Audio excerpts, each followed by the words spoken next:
ఒకసారి అలాగే కారు పట్టుకుని నుంచో. ఇలా పట్టుకోదమ్మా, నేను వచ్చేంత వరకు కొంచెం ఒక్కటి చూడు, నన్ను చూడు. ఏమవుతుందమ్మా నీకు? నొప్పి వస్తుందా? తల్లి కృష్ణ, ఒక్కసారి నేనే వస్తున్నాను.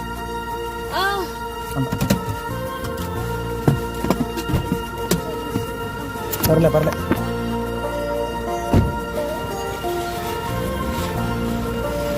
ఇలా కూర్చోగలవా? నీ కాటుక కనులు విప్పారకపోతే ఈ భూమికి తెరవారదుగా, నీ గాజుల చేయి కదలాడకపోతే